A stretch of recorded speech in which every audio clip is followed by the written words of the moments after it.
یہ 5 نکات میں آپ کے سامنے پیش کرتا ہوں۔ پہلی وجہ، نیشنل ایکشن پلان کے نکات پر کلاً عمل کرنا نہیں۔ دوسری وجہ، دہشت گردی کے معاملے پر سیاست کرنا اور قوم کو اس سیاست میں الجھانا۔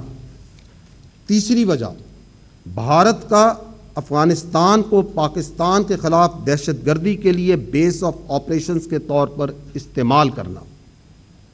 چوتھی وجہ، افغانستان میں دہشت گردوں کو محفوظ پناہ گاہیں اور جدید ہتھیاروں کی دستیابی۔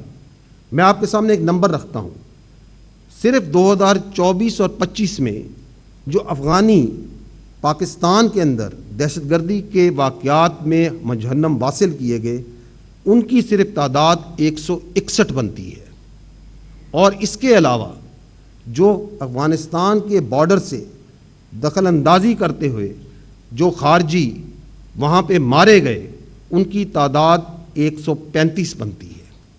ان 2 سال میں 30 کے لگ بھگ جو سوسائڈ بامبرز تھے وہ بھی افغانی شہریت کے تھے۔ تو اس سے آپ کو اندازہ ہوتا ہے کہ بھارت کا افغانستان کو جو بیس آف آپریشنز کے طور پہ دہشت گردی میں استعمال ہو رہا ہے، یہ نمبر اس کو عیاں کرتے ہیں۔ اور 5ویں وجہ، دہشت گردی کے پیچھے ایک ٹیرر کرائم نیکسس ہے جس کو مکمل طور پر مقامی اور سیاسی پشت پناہی حاصل ہے۔